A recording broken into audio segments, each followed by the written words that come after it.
Hi everyone, welcome to my channel Mamata's red. Sorry, ಯಾಕಂದರೆ ಒಂದು ವಾರ ಆಯಿತು ನಾನು ಯಾವುದೇ ವಿಡಿಯೋ ಹಾಕಿರಲಿಲ್ಲ. ಯಾಕಂದರೆ ಒಂದು ಸ್ವಲ್ಪ ಹುಷಾರಿರಲಿಲ್ಲ, ಹಂಗಾಗಿ ಹಾಕೋಕ್ಕಾಗಿರಲಿಲ್ಲ. ಈಗ ನೋಡಿ, ಶ್ರಾವಣ ಮಾಸ ಬಂತು ಅಂದರೆ ಸಾಕು, ಹಬ್ಬಗಳು ಸಾಲು ಹಬ್ಬ ಬರ್ತಾನೆ ಇರುತ್ತೆ. ವೀಳ್ಯದೆಲೆ ತಂದಿರ್ತೀವಿ, ಹಬ್ಬ ಅಂದ ತಕ್ಷಣ ಬೇಕೇ ಆಗುತ್ತೆ. ವೀಳ್ಯದೆಲೆ ತಂದಿರ್ತೀವಿ, ವೀಳ್ಯದೆಲೆ ಸ್ವಲ್ಪ ಪೂಜೆಗೆ ಯೂಸ್ ಮಾಡಿ ಸ್ವಲ್ಪ ಉಳಿಯುತ್ತೆ. ಅದು ಹಾಗೆ ಬಿಟ್ಟರೆ ಏನಾಗುತ್ತೆ, ವೇಸ್ಟ್ ಆಗಿಬಿಡುತ್ತೆ. ಅಯ್ಯೋ ವೇಸ್ಟ್ ಆಯಿತು ಅಂತ ಅನಿಸುತ್ತೆ ನನಗೆ. ಒಂದು ಸ್ವಲ್ಪ ದಿನ ಹಾಗೆ ಫ್ರಿಜ್ಜಲ್ಲಿಟ್ಟಂತೂ ಕೊಳ್ತೇ ಹೋಗ್ಬಿಡುತ್ತೆ. ನನಗೆ ಎಷ್ಟೋ ಸಲ ಹಾಗೆ ಆಗಿದೆ. ಹಾಗಾಗಿ ಅದನ್ನು ನಾವು ಯಾವ ಥರ ಯೂಸ್ ಮಾಡ್ಕೋಬೇಕು ಅನ್ನೋದು ಈ ವಿಡಿಯೋದಲ್ಲಿ ನಾನು ತೋರಿಸ್ಕೊಡ್ತೀನಿ. ಹಾಗೆ ಯಾರೆಲ್ಲ ನನ್ನ ಚಾನೆಲ್ನ ಸಬ್ಸ್ಕ್ರೈಬ್ ಮಾಡ್ಕೊಂಡಿಲ್ಲ, ಪ್ಲೀಸ್ ಸಬ್ಸ್ಕ್ರೈಬ್ ಮಾಡ್ಕೊಂಡು ನೋಡಿ. ಹಾಗೆ ಪಕ್ಕದಲ್ಲಿರೋ ಬೆಲ್ ಐಕನ್ ಸಹ ಕ್ಲಿಕ್ ಮಾಡಿ. ಇದರಿಂದ ನಾನು ಹಾಕುವ ಹೊಸ ವಿಡಿಯೋದ ನೋಟಿಫಿಕೇಷನ್ ನಿಮಗೆ ಮೊದಲೇ ಬರುತ್ತೆ. ನೀವು ನನ್ನ ವಿಡಿಯೋನ ಮೊದಲೇ ನೋಡ್ಬೋದು. ಇವತ್ತು ಯಾವ ವಿಡಿಯೋ ಬಂದಿದೆ ಏನು ಎತ್ತ ಅಂತಂದ್ಬಿಟ್ಟು ಬೆಲ್ ಐಕಾನಲ್ಲಿ ನಿಮಗೆ ನೋಟಿಫಿಕೇಷನ್ ಬರುತ್ತೆ. ಆಗ ನಿಮಗೆ ಗೊತ್ತಾಗುತ್ತೆ ನಾನು ಯಾವ ವಿಡಿಯೋ ಅಪ್ಲೋಡ್ ಮಾಡಿದ್ದೀನಿ, ಹೊಸದಾಗಿ ನಂದು ವಿಡಿಯೋ ಯಾವ್ದು ಬಂದಿದೆ ಅನ್ನೋದು ಗೊತ್ತಾಗುತ್ತೆ. ಹಾಗಾಗಿ ಬೆಲ್ ಐಕನ್ ಕ್ಲಿಕ್ ಮಾಡಿ. ಈಗ ನೋಡಿ, ವಿಡಿಯೋ ಹೇಗೆ ಮಾಡೋದು ಅಂದರೆ, ಈ ಪಾನ್ ಅಂತ ಹೇಳ್ತೀವಿ ಅಥವಾ ಸುಪಾರಿ ಅಂತಲೂ ಹೇಳ್ತಾರೆ. ಇದನ್ನು ಯಾವ ರೀತಿ, ಆಮೇಲೆ ಇದು ನೋಡಿ, ಒಂದು ಅಟ್ಲೀಸ್ಟ್ ಒಂದು 6 ಮಂತ್ಸ್ವರೆಗೂ ನಾವು ಇಟ್ಕೊಳ್ಬೋದು, ಏನೂ ಆಗೋದಿಲ್ಲ. ಯಾಕಂದರೆ ಎಲ್ಲ ಡ್ರೈ ರೋಸ್ಟ್ ಮಾಡಿ ನಾವು ಮಾಡ್ತೀವಿ.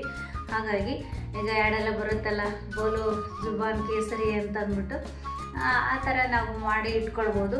ಹಾಗೆ ನೋಡಿ, ಈ ವಯಸ್ಸಾದವರು ಅಜ್ಜಿ ಅವರೆಲ್ಲ ಇರ್ತಾರಲ್ವ, ಪಾಪ ಊಟ ಆದ ತಕ್ಷಣ ಅವ್ರಿಗೆ ಈ ಥರ ಎಲೆ ತಿನ್ನೋ ಅಭ್ಯಾಸ ಇರುತ್ತೆ. ಅವರಿಗೆಲ್ಲ ಪಾಪ ಕುಟ್ಟಿ ಹಲ್ಲಿರಲ್ಲ, ಕುಟ್ಟಿ ತಿಂತಾ ಇರ್ತಾರೆ. ಪ್ರತಿ ಸಲ ತಿನ್ನಬೇಕಾದಾಗೆಲ್ಲ ಕುಟ್ಕೊಂಡು ತಿಂತಾ ಇರ್ತಾರೆ. ಆಥವ್ರಿಗಂತೂ ಇದು ಮಾಡಿ ಒಂದು ಡಬ್ಬಕ್ಕೆ ಹಾಕಿಟ್ಬಿಟ್ರೆ ಪಾಪ ಅವರಿಗೆ ತುಂಬ ಈಸಿ ಆಗುತ್ತೆ ತಿನ್ನೋದಕ್ಕೆ. ಹಾಗೆ ಇದು ಡೈಜೆಷನ್ಗೂ ತುಂಬ ಒಳ್ಳೆಯದು. ಈಗ ಹಬ್ಬಗಳು ನಾನು ಹೇಳಿದಾಗೆ, ಹಬ್ಬ ಅಂದ ತಕ್ಷಣ ವೆರೈಟೀಸ್ ಜಾಸ್ತಿನೇ ಇರುತ್ತೆ, ಸ್ವಲ್ಪ ಊಟನೂ ಹೆವಿ ಆಗುತ್ತೆ. ಅವಾಗೆಲ್ಲ ನೋಡಿ ನಾವು ಪಾನ್ ತಿಂತೀವಿ, ಯಾಕಂದರೆ ಅದು ಜೀರ್ಣ ಆಗಲಿ ಅಂತ. ಈಗ ನಾನ್ ವೆಜ್ ತಿನ್ನೋರು ಅಷ್ಟೇ, ನಾನ್ ವೆಜ್ ತಿಂದಾದಮೇಲೆ ಪಾನ್ ಹಾಕ್ಕೊಳ್ತಾರೆ. ಯಾಕೆಂದರೆ ಡೈಜೆಷನ್ ಆಗಲಿ ಅನ್ನೋ ಕಾರಣಕ್ಕೆ. ಅಷ್ಟು ಒಳ್ಳೆಯದು. ಆಮೇಲೆ ಇದರಲ್ಲಿ ಕ್ಯಾಲ್ಶಿಯಮು, ಆಮೇಲೆ ವಿಟಮಿನ್ ಸಿ ಇರೋದರಿಂದ ತುಂಬಾ ಒಳ್ಳೆಯದು. ಹಾಗೆ ಮಕ್ಕಳಿಗೆ ಸಹ ಕೊಡ್ಬೋದು, ಏನೂ ತೊಂದರೆ ಇಲ್ಲ. ಇದರಲ್ಲಿ ಎಲ್ಲ ತಿನ್ನೋದೇ ಇರುತ್ತಲ್ವ, ಹಾಗಾಗಿ ಒಳ್ಳೆಯದು. ಆ ವಿಡಿಯೋನ ಹೇಗೆ ಮಾಡೋದು, ಅದನ್ನು ಹೇಗೆ ಪ್ರಿಪ್ರೇಷನ್ ಮಾಡೋದು ಅಂತ ನೋಡೋಣ. ಈಗ ನೋಡಿ, ನಾನು ಇಲ್ಲಿ ಒಂದು 10 ವೀಳ್ಯದೆಲೆ ತೊಗೊಂಡಿದ್ದೀನಿ. ಇದ್ರದ್ದೇನು ಈ ಥರ ಇರುತ್ತಲ್ವ, ಇದೆಲ್ಲ ನೀಟಾಗಿ ತೆಕ್ಕೊಂಬಿಡಬೇಕು, ಅಷ್ಟು ಎಲೆ. ಅದನ್ನು ನೀವು ಪೂಜೆಗೆ ಸಮಾರಂಭಕ್ಕೆ ಏನಾದರೂ ತಂದಿರ್ತೀರ, ಎಷ್ಟೊಂದು ಉಳಿದಿರುತ್ತೆ, ಅದನ್ನ ಏನು ಮಾಡಬೇಕು, ಬಿಸಾಕೋಕ್ಕೂ ಮನಸ್ಸು ಬರಲ್ಲ. ಆಗ ಈ ಥರ ಮಾಡಿ ಇಟ್ಕೊಂಡ್ಬಿಟ್ರೆ ನಿಮಗೆ ಊಟ ಆದಾಗ ನೋಡಿ ಈ ಥರ ಎಲ್ಲ ತೆಗೆದು ನೀಟಾಗಿ ಇಟ್ಕೊಂಡ್ಬಿಡ್ಬೇಕು. ಎಲ್ಲದ್ರದ್ದು ಊಟ ಆದಾಗ ಎಲ್ಲ ಹಾಕ್ಕೋಬೋದು, ಜೀರ್ಣ ಆಗುತ್ತೆ ತುಂಬ ನೋಡಿ. ಹಾಗೆ ಇದನ್ನು ನೀಟಾಗಿ ತೊಳೆದು ಒಣಗಿಸಿರಬೇಕು. ನೀಟಾಗಿ ಯಾವುದೇ ಥರ ಇರಬಾರ್ದು, ಡ್ರೈ ಆಗಿರಬೇಕು. ಈ ಥರ ಸ್ವಲ್ಪ ಚಿಕ್ಕದಾಗಿ ಈ ಥರ ಕಟ್ ಮಾಡ್ಕೊಳ್ಳಿ. ಈ ಥರ ಕಟ್ ಮಾಡ್ಕೊಳ್ಳಿ ಅಷ್ಟೂ. ಆಮೇಲೆ ನಿಮಗೆ ಗೊತ್ತೇ ಇರ್ಬೋದು, ಬಾಣಂತಿಯರಿಗೆ ಸಹ ವೀಳ್ಯದೆಲೆ ಹಾಕ್ಕೊಳ್ಳೋದಕ್ಕೆ ಕೊಡ್ತಾರೆ. ಯಾಕೆಂದರೆ ಇದರಲ್ಲಿ ಕ್ಯಾಲ್ಶಿಯಮ್ ಅಧಿಕವಾಗಿರುತ್ತೆ, ಹಾಗೆ ವಿಟಮಿನ್ ಸಿ ಕೂಡ ಇರುತ್ತೆ ವೀಳ್ಯದೆಲೆಯಿಂದ. ಆಮೇಲೆ ಇದಕ್ಕೆ ಸುಣ್ಣ, ಅಡಿಕೆ ಎಲ್ಲ ಸೇರಿಸೋದ್ರಿಂದ ಜೀರ್ಣಶಕ್ತಿ ಚೆನ್ನಾಗಾಗುತ್ತೆ. ಊಟ ಯಾವತ್ತಾದರೂ ಹಬ್ಬದ ಊಟ ಮಾಡಿದಾಗ ಅಥವಾ ಏನೋ ಮದುವೆ ಊಟ ಮಾಡಿದಾಗ ಯಾಕೆ ಪಾನ್ ಕೊಡ್ತಾರೆ ಹೇಳಿ, ಜೀರ್ಣ ನೀಟಾಗಿ ಆಗುತ್ತೆ ಬೇಗ ಅಂತ. ಸ್ವಲ್ಪ ಜಾಸ್ತಿ ಊಟ ಮಾಡಿರ್ತೀವಲ್ವ.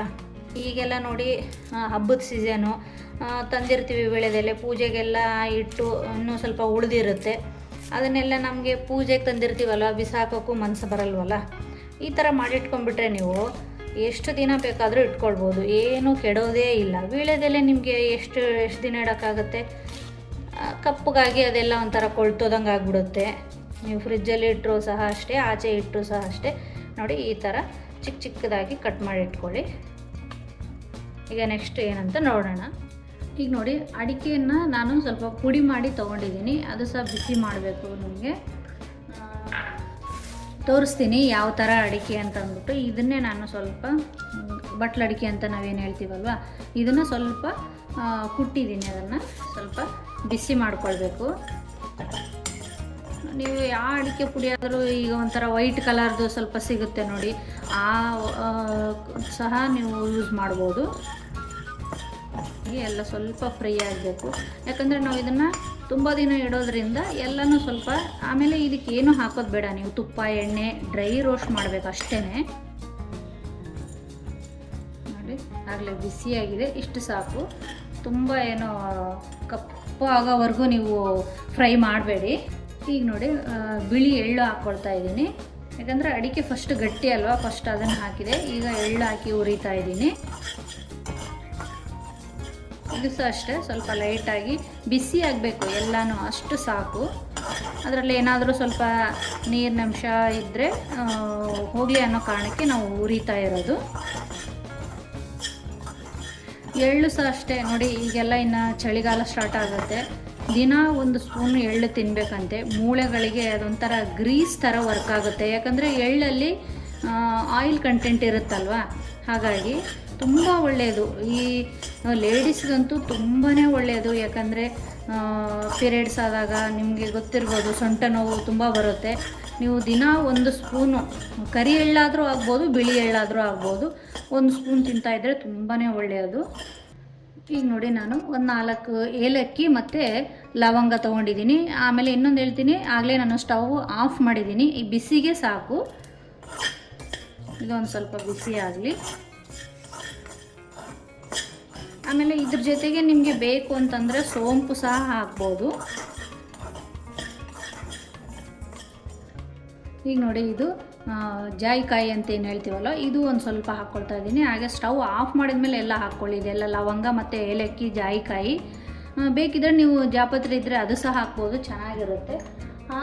ಹಾಗೆ ನೋಡಿ 2 ರಿಂದ 3 ಸ್ಪೂನು ಸಕ್ಕರೆ ಹಾಕ್ತಾಯಿದ್ದೀನಿ. ನಿಮಗೆ ಬೇಕಿತ್ತು ಅಂದರೆ ಈ ಕೆಂಪು ಕಲ್ಲು ಸಕ್ಕರೆ ಅಂತ ಏನು ಸಿಗುತ್ತಲ್ವ, ಅದು ಸಹ ಹಾಕ್ಕೊಳ್ಬೋದು, ತುಂಬ ಚೆನ್ನಾಗಿರುತ್ತೆ. ಆರೋಗ್ಯಕ್ಕೂ ತುಂಬ ಒಳ್ಳೆಯದು, ಡೈಜೆಷನ್ ಆಗುತ್ತೆ. ಈ ಪಿತ್ತ ಕಫ ಆದವರಿಗೆ ಆ ಕಲ್ಲು ಸಕ್ಕರೆ ತುಂಬ ಒಳ್ಳೆಯದು. ಅದಿದ್ದರೆ ಅದು ಹಾಕ್ಕೊಳ್ಬೋದು, ಚೆನ್ನಾಗಿರುತ್ತೆ. ನೋಡಿ ನಾನು ಸ್ಟವ್ ಆಫ್ ಮಾಡಿ ಸುಮ್ಮನೆ ಲೈಟಾಗಿ ಅದೇ ಬಿಸಿಗೆ ನಾನು ಸ್ವಲ್ಪ ಹುರ್ಕೊಳ್ತಾ ಇದ್ದೀನಿ.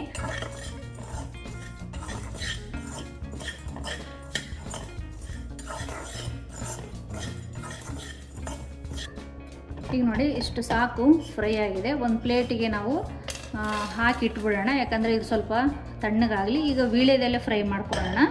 ಈಗ ನೋಡಿ ಅದೇ ಕಡಾಯಿಗೆ 1 ಸ್ಪೂನು ತುಪ್ಪ ಹಾಕ್ಕೊಳ್ಬೇಕು, ಯಾಕಂದರೆ ವೀಳ್ಯದೆಲೆ ಫ್ರೈ ಮಾಡೋದಕ್ಕೆ. ಈಗ ನೋಡಿ ನಾವು ಮೊದಲೇನು ಪೀಸ್ ಮಾಡ್ಕೊಂಡಿದ್ದೀವಲ್ಲ, ಅದು ವೀಳ್ಯದೆಲೆ ಇದರಲ್ಲಿ ಹಾಕ್ಕೊಳ್ಳೋಣ. ಹಾಕ್ಕೊಂಡು ಯಾಕಂದರೆ ಇದು ಫ್ರೈ ಮಾಡ್ಕೋಬೇಕು. ನೋಡಿ ವೀಳ್ಯದೆಲೆನ ಅದರಲ್ಲಿ ನೀರಿನ ಅಂಶ ಹೋಗೋವರೆಗೂ ನಾವು ಫ್ರೈ ಮಾಡ್ತಾನೇ ಇರಬೇಕು. ಯಾಕಂದರೆ ಅದರಲ್ಲಿ ನೀರಿನಂಶ ಇತ್ತು ಅಂದರೆ ತುಂಬ ದಿನ ಇರಲ್ಲ, ಹಾಳಾಗ್ಬಿಡುತ್ತೆ. ಅದಾಗಲೇ ನಿಮ್ಗೆ ಗೊತ್ತಾಗುತ್ತೆ. ನೀವು ವೀಳ್ಯದೆಲೆ ಕೈಯಲ್ಲಿ ತೊಗೊಂಡ್ರೆ ಕ್ರಿಸ್ಪಿಯಾಗಿ ಪುಡಿ ಆಗುತ್ತೆ. ಈಗ ನೋಡಿ ಆಲ್ಮೋಸ್ಟ್ ಇದು ಆಗಿದೆ. ಆಗಲೇ ನೋಡಿ ನಿಮಗೆ ಸೌಂಡು ಬರುತ್ತೆ, ಅದು ಕ್ರಿಸ್ಪಿಯಾಗಿರೋಂಥ ಸೌಂಡು. ಅಷ್ಟು ನೀವು ಫ್ರೈ ಮಾಡ್ತಾ ಇರಬೇಕು, ನೀರಿನಂಶ ಹೋಗಬೇಕು. ಈಗ ತೋರಿಸ್ತೀನಿ, ಇನ್ನೂ ತಣ್ಣಗಾದ್ಮೇಲೆ ಇನ್ನೂ ಪುಡಿ ಆಗುತ್ತೆ. ನಿಮಗೆ ತೋರಿಸ್ತೀನಿ ಅದು ಇರ್ತಾರೆ ನೋಡಿ, ಈ ಥರ ಪುಡಿ ಆಗಬೇಕು.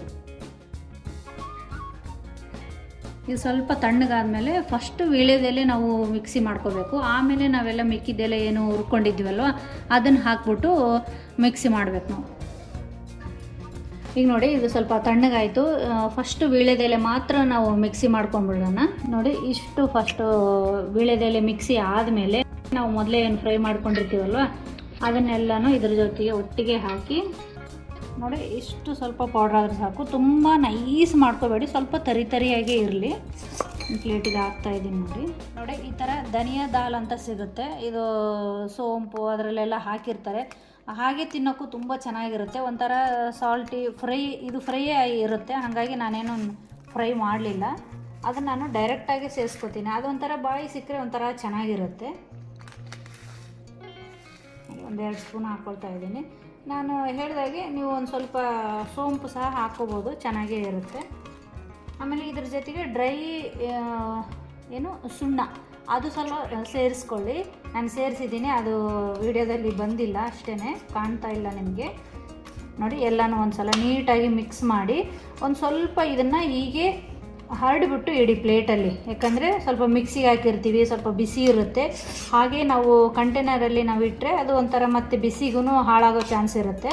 ಹಾಗಾಗಿ ಇದೆಲ್ಲ ಸ್ವಲ್ಪ ಫುಲ್ಲು ಡ್ರೈ ಆಗಲಿ. ಡ್ರೈ ಆದಮೇಲೆ ನೀವು ಏರ್ ಟೈಟ್ ಕಂಟೈನರಲ್ಲಿ ನೀವು ಫಿಲ್ ಮಾಡಿ ಎಲ್ಲ ಇಟ್ಬಿಟ್ರೆ ತುಂಬ ದಿನವೂ ಇಡ್ಬೋದು. ಹಾಗೆ ನೀವು ಫ್ರಿಜ್ಜಲ್ಲಿ ಇಟ್ಕೊಳ್ತೀರಿ ಅನ್ನೋದಾದರೆ 1 ವರ್ಷದವರೆಗೂ ಏನೂ ಆಗಲ್ಲ, ಹಾಳಾಗಲ್ಲ. ನೋಡಿ ಇದು ಒಂದು 5 ನಿಮಿಷ ಹೀಗೆ ಇರಲಿ. ನೋಡಿ ಇದೆಲ್ಲ ಸ್ವಲ್ಪ ಕೂಲಾಗಿದೆ. ಈಗ ನೋಡಿ ಎಲ್ಲ ಕೂಲಾಗಿದೆ. ಈ ಒಂದು ಕಂಟೈನರಲ್ಲಿ ಹಾಕೋಣ. ಎಷ್ಟು ಘಮ ಬರ್ತಾ ಇದೆ, ನೀವು ಒಂದು ಸಲ ಮಾಡಿ ಗೊತ್ತಾಗುತ್ತೆ ನಿಮಗೆ. ನೋಡಿ ಎಷ್ಟು, ನೋಡಿ ಈ ಒಂದು 10 ತೊಗೊಂಡಿದ್ನಲ್ವ ವೀಳ್ಯದೆಲೆ, ನೋಡಿ ಇಷ್ಟೊಂದು ಆಗಿದೆ. ನೋಡಿ ನೀವು ಡೈಲಿ ಊಟ ಆದಮೇಲೆ ಒಂದೊಂದು ಸ್ಪೂನ್ ಹಾಕ್ಕೊಂಬಿಟ್ರೆ ಎಷ್ಟು ಟೇಸ್ಟಿ ಇದೆ ಗೊತ್ತಾ. ನೀವು ಒಂದು ಸಲ ಮಾಡಿ ನೋಡಿ, ಬೇಕಾದರೆ ನಿಮಗೆ ಗೊತ್ತಾಗುತ್ತೆ. ಈಗ ನೋಡಿ ತಿಂದ್ಬಿಟ್ಟು ತೋರಿಸ್ತೀನಿ. ಈ ಥರ 1 ಸ್ಪೂನ್ ತಗೊಳ್ಳಿ. ಈ ಥರ ಇದರಲ್ಲಿ ಸ್ವಲ್ಪ ಸುಣ್ಣ ಸ್ವಲ್ಪ ಕಡಿಮೆ ಇದೆ, ಆಮೇಲೆ ವಿಡಿಯೋ ಸ್ವಲ್ಪ ಬಂದಿಲ್ಲ. ಬೇಕಂದ್ರೆ ನೀವು ಇದನ್ನು ಬಾಯಲ್ಲಿ ಹಾಕೋದಿದ್ರೆ ಆವಾಗ ಒಂದು ಸ್ವಲ್ಪ ಸುಣ್ಣ ಹಾಕ್ಬೋದು.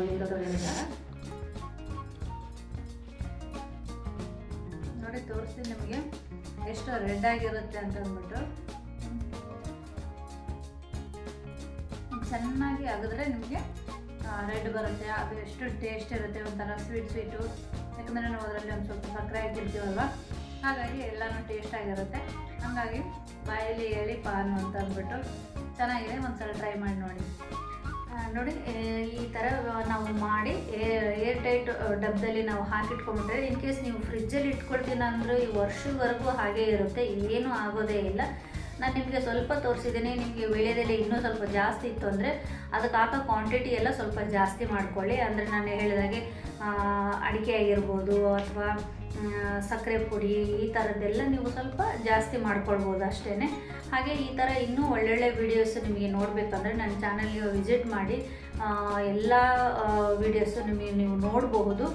ಹಾಗೆ ಈ ವಿಡಿಯೋ ನಿಮಗೆ ಇಷ್ಟ ಆದಲ್ಲಿ ಒಂದು ಲೈಕ್ ಕೊಡಿ. ಹಾಗೆ ಇನ್ನೂ ಹೆಚ್ಚು ಇಷ್ಟ ಆಯಿತು ಅಂದರೆ ನಿಮ್ಮ ಫ್ರೆಂಡ್ಸಿಗೆ, ಫ್ಯಾಮಿಲಿಗೆ ಶೇರ್ ಮಾಡಿ ಅಂತ ಹೇಳ್ತಾ ನೆಕ್ಸ್ಟ್ ವೀಡಿಯೋದಲ್ಲಿ ಸಿಗ್ತೀನಿ. ಟಾಟಾ, ಬಾಯ್ ಬಾಯ್.